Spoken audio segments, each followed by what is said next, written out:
Good afternoon, and thank you for joining us. Before I turn it over to Governor Sisolak and State Superintendent of Instruction, Joan Ebert, I wanted to provide a few general COVID-19 vaccine updates. As you may have seen this morning, the DHHS Office of Analytics made some important updates to our vaccination dashboard that can be found on the NV Health Response website. The COVID-19 vaccination page has been updated with additional data points to include race and ethnicity information. The dashboard will also be updated on Mondays, Wednesdays, and Fridays moving forward. We know this is important information for the public and appreciate the work of the Office of Analytics to continue to improve the dashboard. I also wanted to talk briefly about the ongoing work the state is engaging in with local health authorities and jurisdictions as it relates to equity in vaccine distribution. As you know, the team will provide updates to the COVID-19 Mitigation and Management Task Force on a consistent basis, but I wanted to provide a brief update on what we've done so far. We are currently working closely with Clark County to provide additional support to reach this shared goal. We appreciate their partnership thus far. And while we are currently very involved with Clark, we continue to support equitable distribution with every Nevada county. We understand the challenges our seniors are facing, and we're developing opportunities to serve Nevada seniors who may be homebound or have mobility barriers.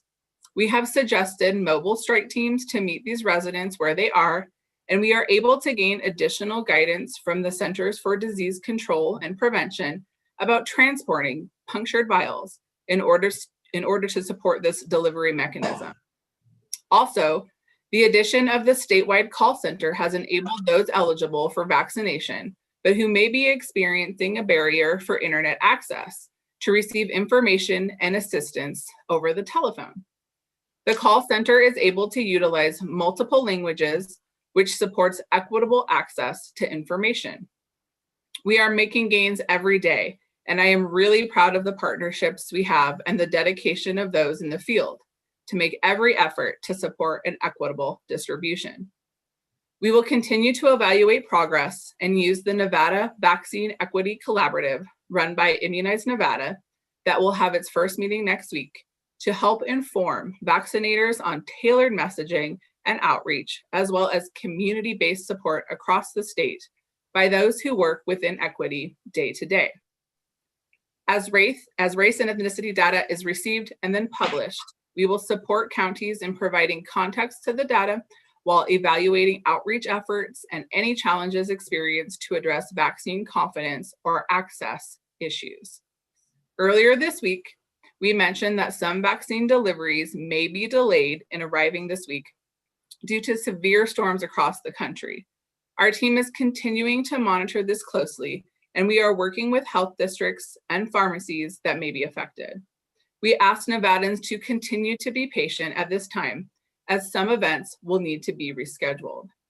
Doses of vaccine are allocated on a weekly basis, and we encourage Nevadans to go to nvcovidfighter.org for appointment availability. At this time, I will turn it over to Governor Sisolak, who has additional exciting updates about our vaccine efforts. Good afternoon. Thank you to Caleb and Candace for letting Superintendent Joan Ebert and I join you this afternoon to provide a few important updates. And thank you, Candace and your team, for continuing to work with federal and local partners to help manage Nevada's vaccination efforts while keeping an eye on equity. I want to start by providing some other important updates to our state vaccination program. We know that COVID-19 continues to impact older Nevadans at higher rates, and I'm pleased to announce that beginning next week, more of these Nevadans will be eligible for the vaccine. Some of Nevada's counties have already started vaccinating those 65 and older, but some of our larger counties have not. Beginning next week, the state will be opening immunization opportunities to Nevadans 65 and older through the Federal Pharmacy Partnership Program in all counties. We were able to do this because of the increases in allocation of vaccines to these pharmacy programs from the Biden-Harris administration. I am grateful to the administration for continuing to work collaboratively with states to ensure we are increasing the supply of vaccinations available. Due to continued limited allocations and the shipments of the vaccines, only the pharmacy partners enrolled in the Federal Pharmacy Partnership Program will be offering vaccines to those 65 plus beginning next week. Unless your county has already begun vaccinating those 65 and older in the community. These pharmacy partners will begin to schedule these appointments next week after shipments of the COVID vaccine are received. This is great news, but I know everyone is eager to expand to 65 and older across the state at all vaccination sites. That's why it is my hope, and it is a goal I have set for the state team, that we can work with counties who have not yet been able to offer the vaccine to this age group to ensure they can expand vaccination events statewide for the 65 and older population by March 1st. Again, some of our small counties have already been able to offer vaccines to those 65 and older, but this effort will help some of our larger counties move into this category faster.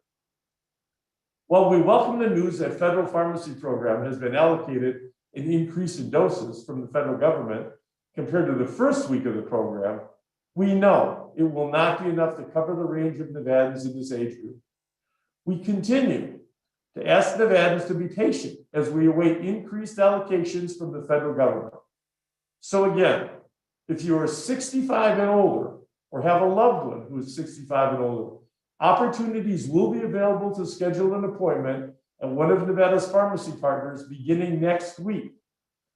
nvcovidfighter.org will have additional information on how and where to schedule those appointments. Nevadans who do not have reliable internet access or need help can reach out to the statewide call center at 1-800-401-0946. That's 1-800-401-0946. Additionally, I wanted to provide some important updates related to Nevada schools and high school sports. As you all know, getting students back into classrooms as safely as possible is one of the top priorities that I laid out in my State of the State address last month. This afternoon, after this call, my office will be releasing a new emergency directive and related guidance documents that will provide county school districts the flexibility to help bring more students back into the classroom safely. But the reality is that in order to get our students back in the classroom and keep them there, it's going to take every Nevadan to make these students a priority.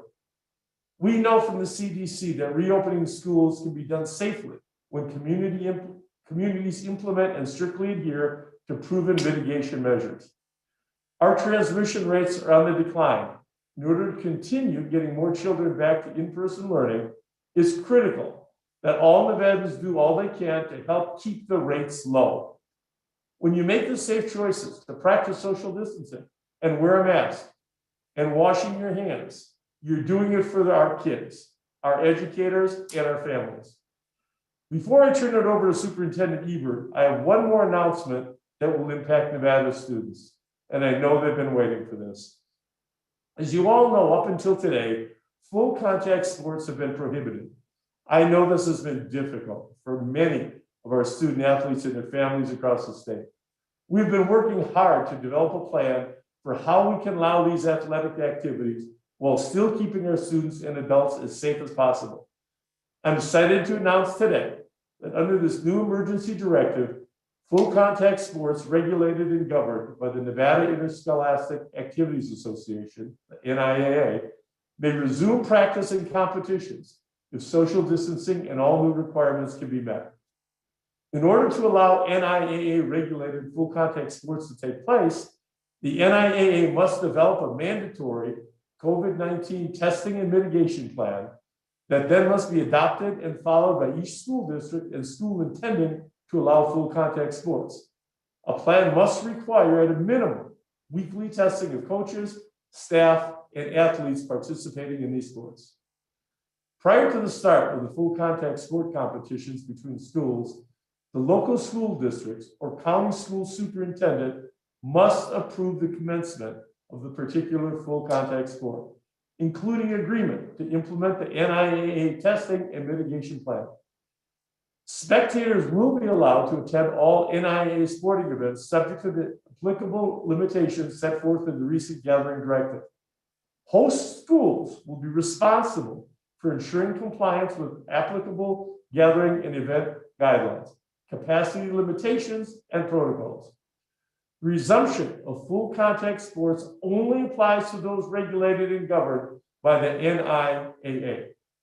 Full contact sports, games, and competitions remain prohibited for travel and club leagues, private leagues, park district sports programs, and similar non-NIAA sports leagues at this time. We are taking the step of allowing full contact sports to resume competitions for NIAA only because they are able to be highly regulated and overseen by our school districts, including the regular testing requirements. On May 1st, 2021, we hope to transfer these decisions to local authorities. As a reminder, all other non-contact and minimal contact sports, including baseball and soccer, have been allowed to hold practices and competitions since October.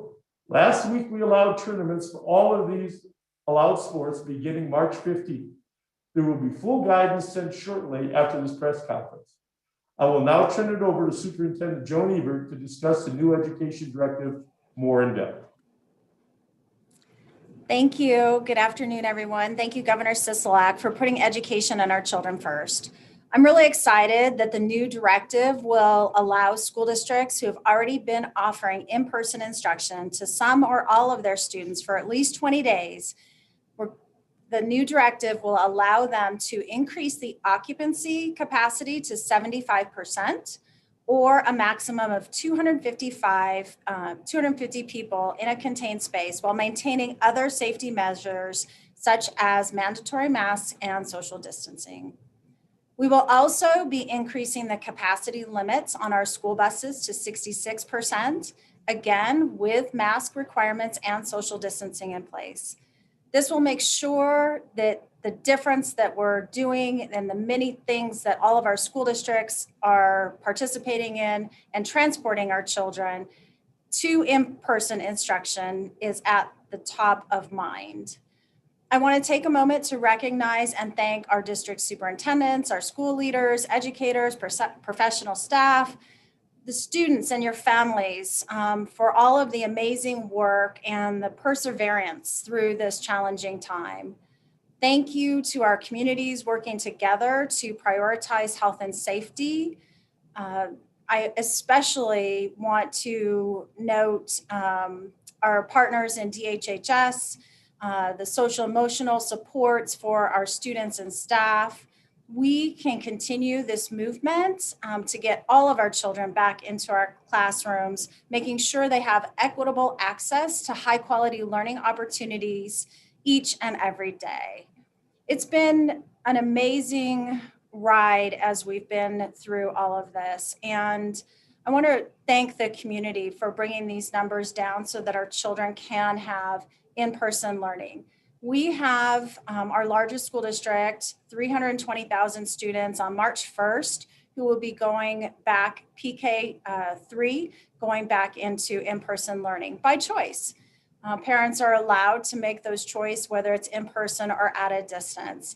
And the other 16 school districts have had that choice since school has opened, and their work has been phenomenal. But I call upon all of our community members, as the governor has, to continue keeping these safety measures in place so that our students can participate in in-person learning. We have over 500,000 children in our state that we serve, and we want to make sure that they're on a path to success and that they're engaged with their teachers in in-person learning.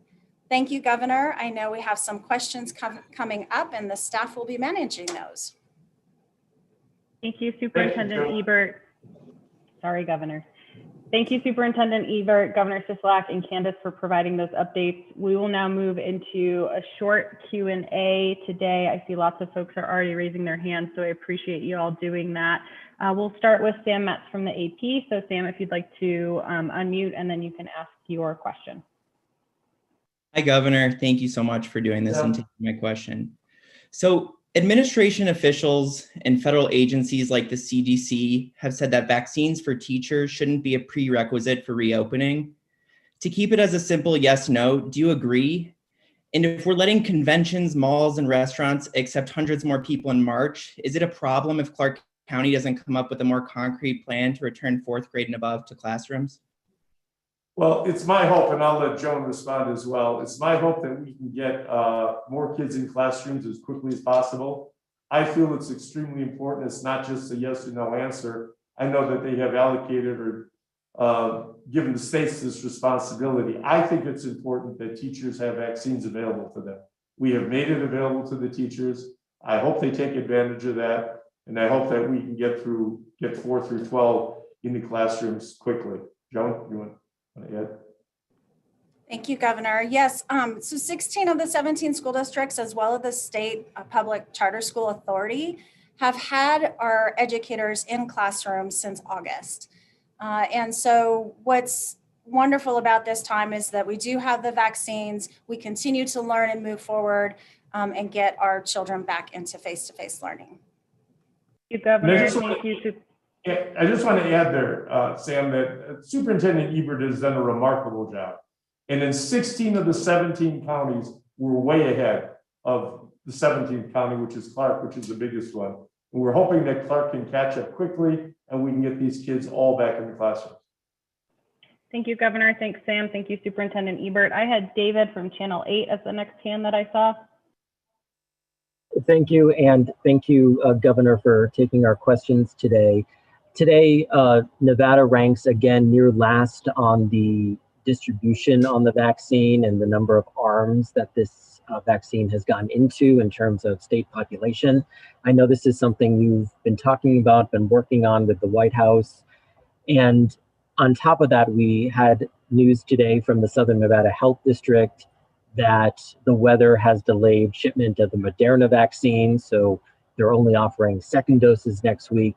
So I was hoping you could provide some information about your contacts with the White House or the Biden administration and the CDC on ramping up getting doses in. I know you had said a couple of weeks ago, I have the people, we just need the doses. And then also talking a bit about these delays and how it's affecting now getting this next group of people eligible. Thank you. Thanks, David. Governor, I don't know if you want to let Candace maybe answer that question. Sure, Candace can start and then I'll wrap it up. That'd be fine. Yeah, thank you, Governor. So, yeah, thank you, David, for the question. I'll address the weather first. You know, unfortunately, that's something that's just out of our control. And so we are supporting as much communication that comes from the CDC as possible in terms of when that will happen and immediately get that information to our partners who will then be able to really support those rescheduling appointments for those in, you know, across the state. In terms of our allocation, and what we've been able to administer, every single county has done a tremendous job of actually administering the doses that they've received. That's incredibly high. They've done such a phenomenal job scaling up, being able to really use the doses that they received within a week's time. So, you know, outside of looking at the rate per 100,000, I have to say that the actual capacity of these partners is tremendous, and they're doing a wonderful job at actually vaccinating individuals in this state. And I'd just like to add to that, we're continuing to expand the folks that are eligible for the vaccine. That's why we're going to 65 plus next week and March 1st for all the folks, even not the pharmacy partners. But I was on the phone with the White House task force yesterday. We are continuing to ask for more doses, and we're getting the vaccines that we get into people's arms. The health districts are doing a good job. They've already said that they've got problems with people that are, you know, double booking appointments and people that don't show up and whatnot, but no vaccines are going to waste. We're getting put in people's arms. Thank you, Candace. Thank you, Governor. And thank you, David, for the question. I have Megan Messerly as the next question on the list. Megan? Thanks again for doing this.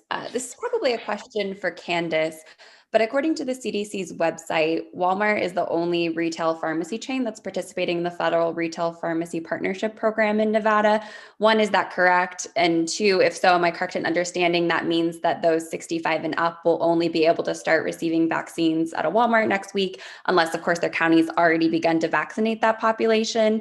And then as a third question, is someone able to cross county lines to drive to a Walmart if they don't have a Walmart in their county? Thank you, Megan. This is Candace McDaniel. So we are actually supporting and with some of the state allocation on top of what the federal retail pharmacy allocation is. So right now we still have this this bridge program that I know we've talked about previously, where we are sharing some of the state allocation with some of our pharmacy partners. But then this additional federal allocation on top of our state allocation is going to Walmart. So to support, the exciting news that the governor was able to just provide about the 65 and older, all of the pharmacies will be able to provide vaccination for the 65 and older population beginning next week. In terms of the, the county lines, I think that we've done our best. So even if there is not a Walmart in a county, we have, with the help of the Board of Pharmacy, have actually been able to approach other pharmacies within those counties who can also be providers. So even though it may not be a Walmart, we have done our best with the Board of Pharmacy to provide that pharmacy route in every county. So they will also be included. Thank you, Megan. Thank you, Candace. We'll go to Bert. Bert, if you could identify yourself and what outlet you're with, please. Yes, of course, and thank you for taking my question. This is Bert Johnson with Nevada Public Radio, and I wanted to ask about the county level demographic data as to who's been receiving vaccinations. I see on the state dashboard that it appears to only have demographic info for statewide vaccinations. And just curious if there are plans moving forward to disaggregate that into the individual counties. And a second part to my question is the equity initiative that was announced earlier this month, specifically referenced Clark County and Southern Nevada Health District. Will that be expanded? Is there a need to expand that to other counties in the state? Thanks. Great, thank Candace, you. do you want to go ahead, Yeah. Candace? I'm sorry. Thank you, Megan. That's okay. Thank you, Bert.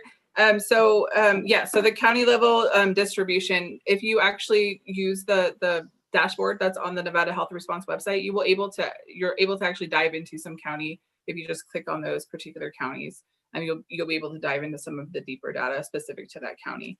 In terms of the equity, yes, we definitely are working very closely with Clark County, but we are continuing to have and reinforce and support a lot of that equity conversation capacity practice with all of our counties. So it's not that our other counties are not working towards this, they absolutely are. We just know that the majority of our population is in Clark County, and so we're really just supporting a lot of their data needs at this point. Thanks for the question. Thank you, Candace. I have a few folks from the RJ. We'll start with Jason Ort, who I believe is a sports reporter from the RJ. If you're able to unmute yourself and ask a question. Hi, thanks for taking my question. And this is for anybody who would like to answer. Obviously, high school football is a season that's coming up very soon, and I guess today's announcement removes it from the ban, I guess, on full contact sports. So, just how was that able to happen now? What were some of the key metrics that you were looking at there to make sure that it could be played safely? We're looking at the drop in the positivity rate, the drop in the number of cases. A lot of the kids, and I fully understand, they want to get back on the field, they want to get practice in, they want to have their games. Some of these students are hoping for scholarships to move on to college. We're going in the right direction, and we decided that it was time. Now it's up to the local districts. Clark County, I don't know if they're going to participate. That'll be up to them. But there's been a lot of demand in Washoe and the rural counties to allow us to go forward. Thanks, Governor. Sorry, thank you, Governor. Thanks, Jason, for that question. We'll go to Mary Hines, the health reporter from the RJ next. Thank you and good afternoon. Supplies of vaccine remain limited. What is your estimate of how many people across the state in the age group 65 to 69 will be able to get the vaccine on a weekly basis? And how long do you believe it will take to get everyone in this age group vaccinated who wishes to be vaccinated? Thanks, Mary. Candace, would you like to start with that question?